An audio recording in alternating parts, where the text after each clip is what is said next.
अस्सलाम वालेकुम and welcome to मैजिज academy. तो आज मैं आपको वेलकम करूंगा लेक्चर नंबर 4 में, जो कि बायोलॉजी कोर्स का लेक्चर नंबर 4 होगा। और आज पॉइंट्स जो हैं हमारे पास वो 151 से स्टार्ट करेंगे इस लेक्चर को। एंड जो है 200 प्लस तक इस पॉइंट यानी कि लेक्चर में पॉइंट्स पढ़ेंगे हम। तो आइए स्टार्ट करते हैं without wasting any further time. तो सबसे पहले biology course lecture number 4 lecture number 3 आपको प्रोवाइड कर चुके हैं। हम 3 लेक्चर्स प्रोवाइड कर चुके हैं बैच में। And this is the lecture number 4। Okay, so आइए स्टार्ट करते हैं 151 पॉइंट से। There are 4 major fungal divisions. अब जो कि हमने 5 ग्रुप्स बनाए थे, जो कि स्कीम हमारे पास रॉबर्ट एच व्हिटेकर ने शो की थी लिविंग ऑर्गेनिजम्स को डिवाइड या फिर क्लासीफाई करने के लिए।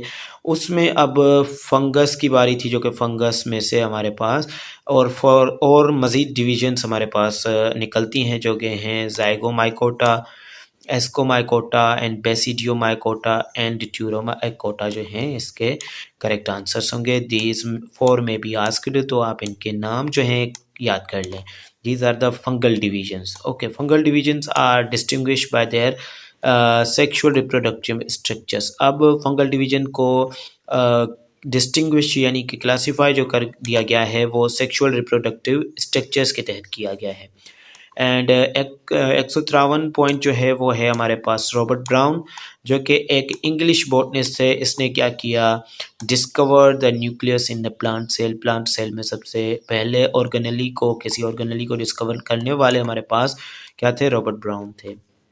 ओके, इन्होंने जब डिस्कवर किया था, आई थिंक नहीं बल्कि इट्स श्योर 1831 में। ओके, 1831 में, और काफ़ी बुक्स है इसके 1833 भी लिखते हैं। ओके, उसके बाद है इन ज़ाइगोमाइकोटा सेक्सुअल रिप्रोडक्शन इन्वॉल्व्स।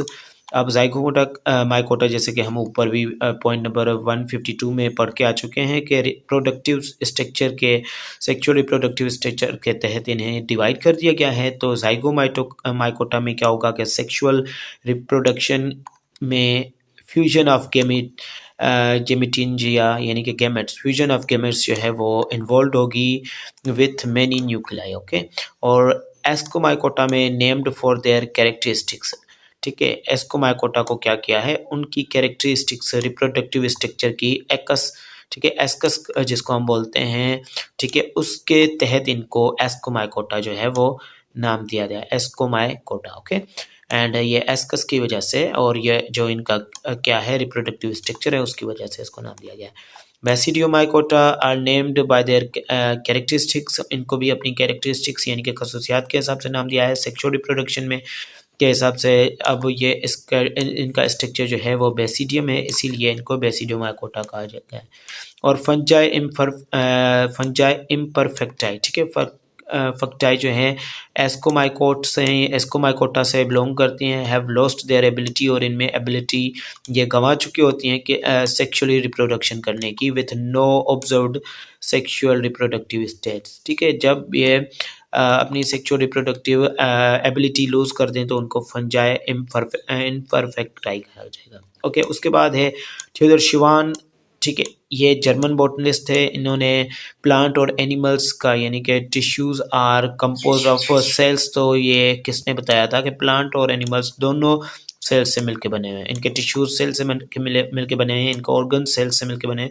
तो ये बताने वाले थियोडर शिवान थे, जो कि जर्मन बॉटनिस्ट थे। ओके, उसके बाद है इकोनॉमिकली फंजाई इंक्लूड। अब इकोनॉमिकली यानी कि मुआशत को फ़ायदा देखते हुए वो चीज़ें जो कि हम क्या करते हैं अपनी इकोनॉमी को आगे बढ़ाने के लिए, ठीक है, तो यहाँ पे फंजाई जो हमें हेल्प करती है पेंसिलिनियम। अब पेंसिलिनियम से हम एंटीबायोटिक्स बनाते हैं, और एस्परगिलस जो है, इन दोनों की हेल्प से हमारी इकोनॉमी में भी ज़रा सी चेंज आती है पाकिस्तान की।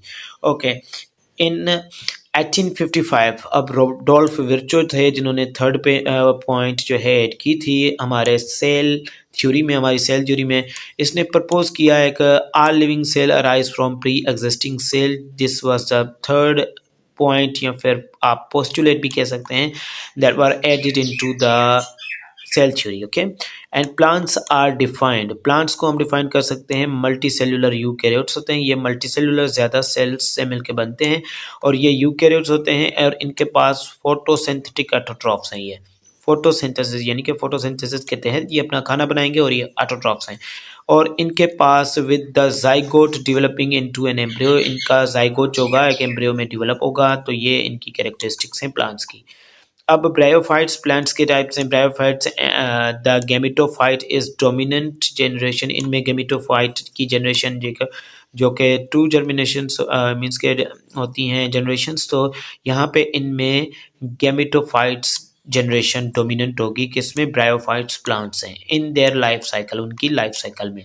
ओके, तो नेक्स्ट पेज है हमारे पास, जिसमें हम ये जानेंगे कि cell can be either prokaryotes and eukaryotes. अब सेल जो हैं या तो वो प्रोकैरियोट्स होंगे या तो यूकैरियोट्स हैं।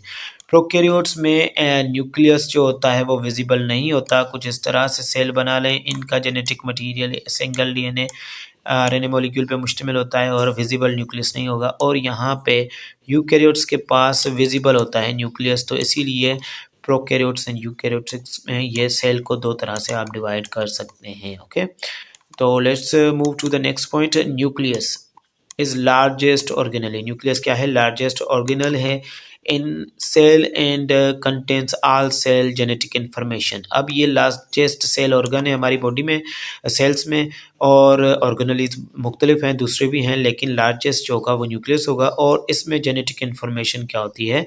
कैरी की जाती है डीएनए की फॉर्म में। ओके, उसके बाद mitochondria are membrane bounded organelle. Mitochondria क्या है? ये भी सेल ऑर्गेनलीज हैं और इनको चोंड्रियोसोम्स भी कहा जाता है। माइटोकॉन्ड्रिया सेल ऑर्गेनलीज हैं, यूकैरियोटिक्स में पाए जाते हैं विथ टू फॉस्फोलिपिड बाइलेयर्स। इनकी लेयर जो होती हैं, दो लेयर्स होती हैं, और वो भी फॉस्फोलिपिड बाइलेयर से मिलकर बनी होती है। Mitochondria site of aerobic respiration भी इसे कहते हैं। क्यों? क्योंकि ये प्रोड्यूस करता है एनर्जी करेंसी एटीपी। अब एटीपी की फुल फॉर्म होती है एडिनोसाइन ट्राइफॉस्फेट, जो कि होती है देम।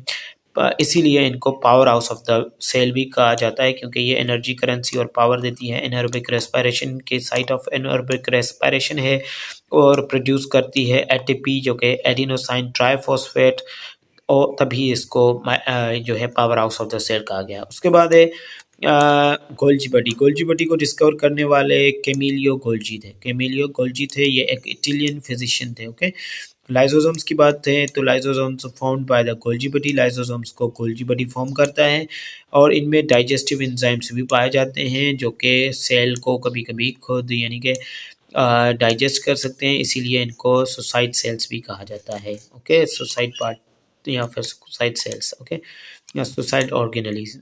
ओके, उसके बाद है हमारे पास क्लोरोप्लास्ट। ये क्या होंगे? ग्रीन प्लास्टिड्स हैं। क्लोरोप्लास्ट क्या हैं? ग्रीन प्लास्टिड्स हैं।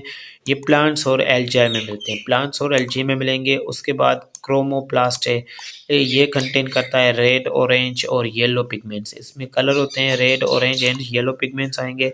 और ये हमें राइपनिंग फ्रूट में यानी कि पके हुए फ्रूट्स जो होंगे उनमें मिलेगा, फ्लावर्स में मिलेगा एंड ऑटम लीव्स। ठीक है, ल्यूकोप्लास्ट क्या है हमारे पास? ल्यूकोप्लास्ट कलरलेस प्लास्टिड होते हैं। इन प्लास्टिड्स में कोई भी कलर नहीं होता और ये अंडरग्राउंड पाए जाते हैं, यानी कि रूट्स में पाए जाते हैं। ओके, रूट्स में पाए जाते हैं ज़्यादातर ल्यूकोप्लास्ट, और वहाँ पे उनका कोई कलर नहीं होता। ठीक है, वाइट होते हैं। Okay, endoplasmic reticulum. Endoplasmic reticulum क्या है? ये भी एक सेल का ऑर्गेनली है, ये यूकैरियोटिक सेल्स में मिलेगा।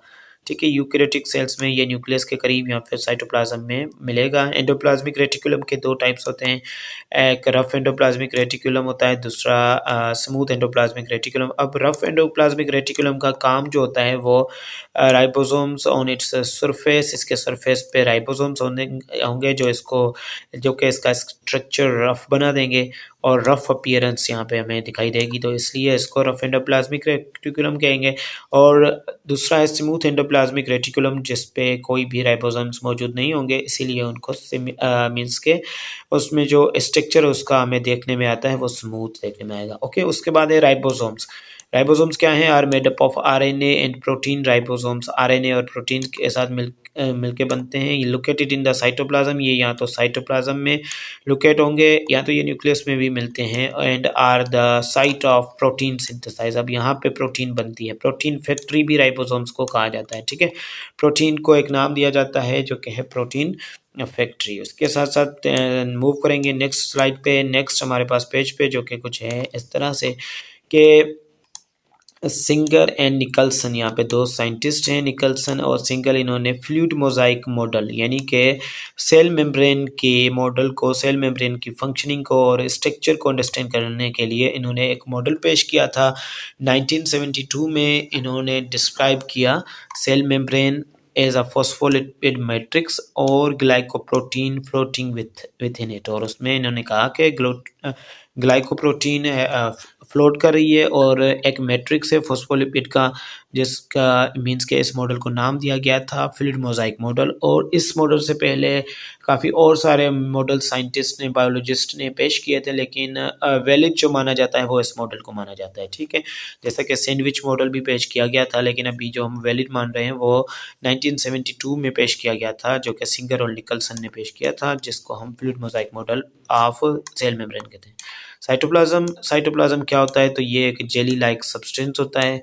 मोस्टली ये वाटर कंटेनिंग होता है और डिजोल्व न्यूट्रिशंस और वेस्ट प्रोडक्ट्स इसमें इन्वॉल्व होते हैं। ठीक है, और उसके बाद यूकैरियोटिक सेल की अगर बात की जाए तो डिस्टिंक्ट न्यूक्लियस होगा, मेम्ब्रेन बाउंडेड ऑर्गेनेलीज होंगे। इसमें क्लियर न्यूक्लियस होगा यूकैरियोट्स में और मेम्ब्रेन बाउंडेड ऑर्गेनेलीज भी हमें मिलेंगी। ये डिस्टिंग्विश आप यहाँ से कर सकते हैं, इनका डिस्टिंक्ट न्यूक्लियस है और मेम्ब्रेन बाउंडेड ऑर्गेनेलीज है।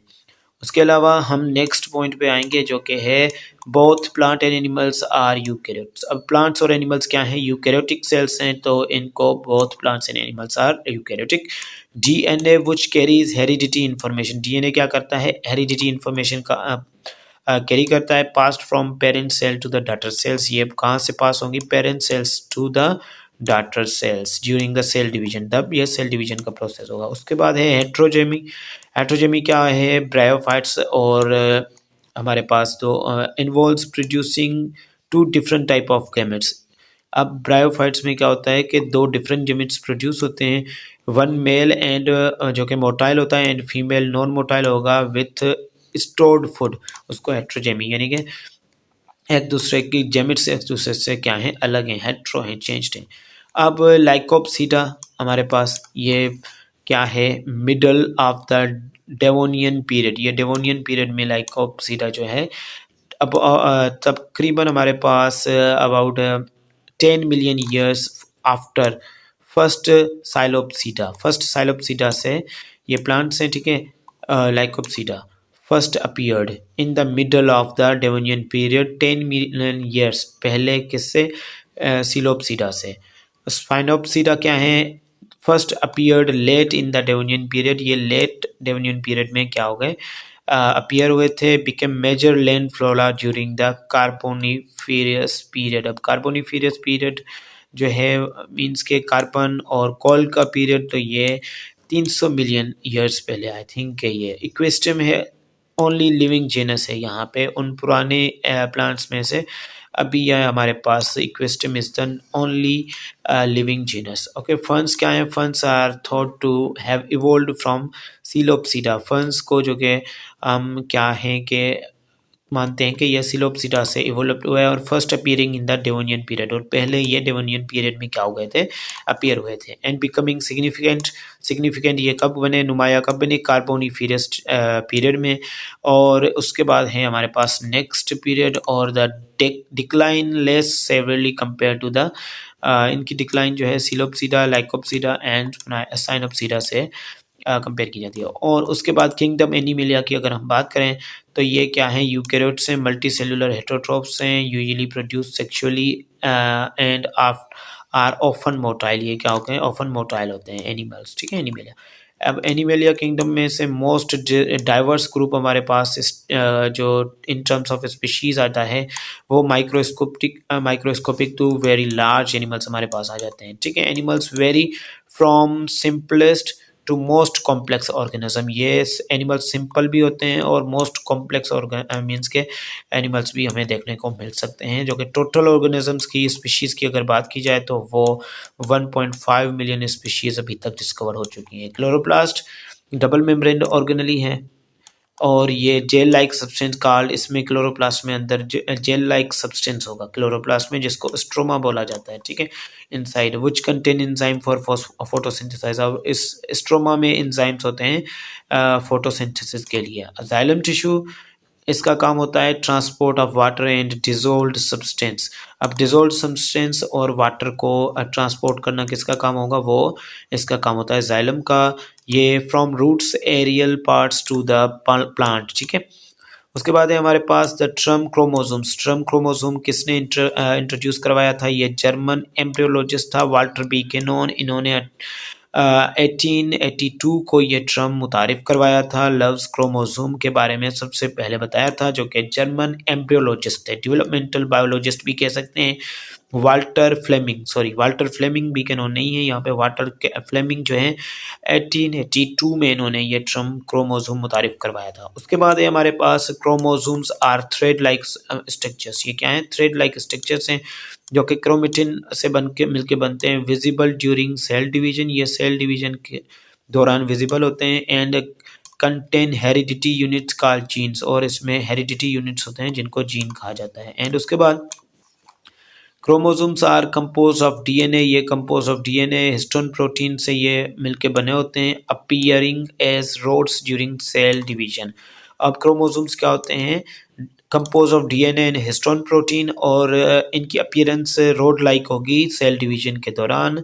और टू पार्ट्स हैं, आर्म्स और सेंट्रोमेयर इसका स्ट्रक्चर है। अब आर्म्स और सेंट्रोमेयर के हिसाब से मजीद कम जो है वो क्लासीफाई किया जाता है, जैसे कि मेटासेंट्रिक। अब chromosomes have equal arms, metacentric. Submetacentric chromosomes have unequal arms, जिनमें इक्वल आर्म्स यानी कि सेंट्रोमेयर से इस तरफ भी इक्वल और इस तरफ भी इक्वल होगा तो इनको मेटासेंट्रिक बोला जाएगा। सब मेटासेंट्रिक में ये अनइक्वल आर्म्स, एक तरफ ज़्यादा, ठीक है, और एक तरफ, ठीक है, मीन्स के अब ये अनइक्वल आर्म्स हैं तो इनको क्या कहेंगे, सब मेटासेंट्रिक। और एक्रोसेंट्रिक किनको कहा जाता है, एक्रोसेंट्रिक आर सब telocentric chromosomes very small arms on very long, one very long arm, एक बहुत बड़ी होगी और दूसरा centromere near at the end, यानी कि सेंट्रोमियर के बहुत ही करीब होगी, यानी बहुत छोटी होगी। टीलोसेंट्रिक क्या आते हैं chromosomes, the centromere located at the end, इनके यानी कि इन क्रोमोसोम्स में centromere located at the end, इनके आर्म्स होंगी वो होती है, ओके, लोकेट होंगी at the end, located at the end, okay. उसके बाद है द सेल साइकिल हमारे पास कंटेन सीक्वेंसेस। सेल साइकिल में सीक्वेंसेस आते हैं। ऑन सीक्वेंसेस को क्या है, इंटरफेस, नॉन डिविजल फेज, ठीक है, और एम फेज सेल डिवीजन का फेज। ये दो डिवीजन्स, दो सीक्वेंस होते हैं, इनके अंदर ही काफ़ी सारे जो है पूरे के पूरे इनमें आ जाते हैं हमारे पास। उसके बाद है the cell cycle involves growth. Cell cycle में ग्रोथ आ जाती है हमारे पास। उसके बाद DNA replication and cell division, ठीक है। Cell cycle involves growth, DNA replication, growth यानी कि ग्रोथ होगी, डीएनए की रेप्लिकेशन होगी और सेल डिवाइड हो जाएगा। अब प्रोफेज हमारे पास स्टेज जो होता है वहाँ पे क्रोमेटिन कंडेंस हो जाती है इनटू विजिबल क्रोमोसोम्स, यानी कि सेल के अंदर ये जो हमारे पास यहाँ पे होता है क्रोमेटिन मटेरियल इस न्यूक्लियस में, ये विजिबल हमें धागे नुमा स्ट्रक्चर इस स्ट्रक्चर पे हमें नज़र आएंगे, रोड लाइक स्ट्रक्चर हमें नज़र आएंगे, जिनको हम क्रोमोसोम कहेंगे। इन मेटाफेज में chromosomes align at the spindle equator. अब स्पाइंडल इक्वेटर पे क्या करेंगे, आ जाएंगे, अटैच करेंगे स्पाइंडल फाइबर्स, और ये टूट जाएगा स्पाइंडल फाइबर्स कुछ इस तरह से, पूरे सेल में कुछ फाइबर्स बन जाएंगे, इस तरह के धागे बन जाएंगे, ठीक है। वहाँ पे आके क्रोमोसोम्स बैठेंगे और इस कुछ क्रोमोसोम्स इस तरफ मूव करेंगे, कुछ क्रोमोसोम्स नीचे मूव करेंगे, और बीच में क्या आ जाएगा, एक सेल सेपरेशन आ जाएगी और ये सेल डिवाइड हो जाएंगे, ठीक है। Fibres by the centromere. और यहाँ पे एपोप्टोसिस क्या होता है, यहाँ पे ये प्रोग्राम्ड सेल डेथ को हम एपोप्टोसिस कहते हैं। Involves in the sequence of physiological change leading to the cell suicide, ठीक है, यानी कि सेल की चेंजेस के हिसाब से या सेल कि खुद प्रोग्राम्ड डेथ करवाएं, सेल्स को रिमूव करें, तो इस तरह के प्रोसेस को एपोप्टोसिस बोलते हैं, एपोप्टोसिस, ओके। एंड यहाँ पे हमारे पास नेक्रोसिस है। नेक्रोसिस में एक्सीडेंटल डेथ हो जाती है सेल्स की by external factors like infection की वजह से या कुछ जहरीले मवाद या ट्रामास की वजह से नेक्रोसिस है, सेल्स की डेथ होती है लेकिन एक्सीडेंटल। प्रोग्राम करवाएं तो एपोप्टोसिस, अगर हम उनकी अगर नेचुरली हो जाती है तो फिर आ जाती है हमारे पास necrosis. Adipose tissue supporting connective tissues होते हैं जो कि कुशन प्रोवाइड करते हैं और store excessive energy as fat, और फैट में एक्सेसिव एनर्जी के तौर पे ये क्या करेंगे, एनर्जी को स्टोर करेंगे as a fat. Blood is a type of fluid connective tissue. Blood क्या है? ये कनेक्टिव टिश्यू है, लेकिन फ्लूइड कनेक्टिव टिश्यू है। बोन्स और cartilages hard solid connective tissues हैं, ये फ्लूइड कनेक्टिव टिश्यू है। मसल टिश्यू क्या होते हैं? Containing responsible for the muscle contraction. इन मसल टिश्यूज़ में मसल कंट्रैक्शन के लिए सेल्स पाए जाते हैं। और उसके बाद these are the type of muscle tissue जो कि कार्डियक हैं, स्मूथ हैं, एंड स्केलेटल टिश्यूज़ जो हैं हमारे पास 3 टाइप्स हैं मसल टिश्यूज़ के। ओके, उसके बाद फ्लोएम टिश्यू आ जाते हैं। कंडक्ट डिसॉल्व्ड ऑर्गेनिक मैटर, ये फूड को कंडक्ट करेगा प्लांट्स की बॉडी में, ठीक है, phloem. Animals are believe to have evolve from Volvox like protist. अब एनिमल्स जो इवॉल्व हुए हैं वो माना जाता है कि वल्वोक्स हमारे पास जो कि है कॉलोनियल फॉर्म में रहती है, उस प्रोटिस्ट से क्या क्या करता है, इन्वॉल्व हुए हैं। उसके बाद किंगडम एनिमिलिया को इनटू मेजर 33 मेजर ग्रुप्स में फाइला में क्लासीफाई किया गया है इनकी फाइलोजेनेटिक रिलेशनशिप के बुनियाद पे। अब फाइलोजेनी क्या होता है? ये एक studied by comparing body plan, okay, and developing patterns. Body patterns, plans and उनके डेवलपिंग पैटर्न्स को मद्देनज़र रखते हुए यहाँ पे हमारे पास जो एनिमल्स को स्टडी किया जाए उसको फाइलोजेनी कहेंगे। ओके, मोस्ट एनिमल्स, ठीक है, most animals have either radial or bilateral symmetry. इनके पास या तो रेडियल सिमेट्री होगी या तो इनके पास बायलेटरल सिमेट्री। बायलेटरल सिमेट्री यानी कि कोई ऑब्जेक्ट है इस तरह का जिसको अगर बीच में से हम ऐसे तोड़ें तो आधा हिस्सा इधर इक्वल आए, आधा इधर आए, तो इसको बायलेटरल सिमेट्री। और आगे इनमें करे जो भी हैं नोट्स हमारे पास वन लाइनर्स वो क्लियर करेंगे। और ये मेन पॉइंट्स जो हाईलाइटेड हैं ये डेफिनेशंस हैं और एमसीक्यूज़ यहाँ से आते हैं जो कि हमने कंपाइल किए हैं और बुक भी प्रोवाइड किया हुआ है आपको। आप में से काफ़ी स्टूडेंट्स ने परचेज़ किया है, जिसने परचेज़ नहीं किया वो परचेज़ कर सकते हैं। बैच के स्टूडेंट के लिए स्पेशल जो है वो डिस्काउंट भी की जाएगी जो भी बैच के स्टूडेंट्स हैं। Okay, take care, see you in the next lecture, अल्लाह हाफिज़।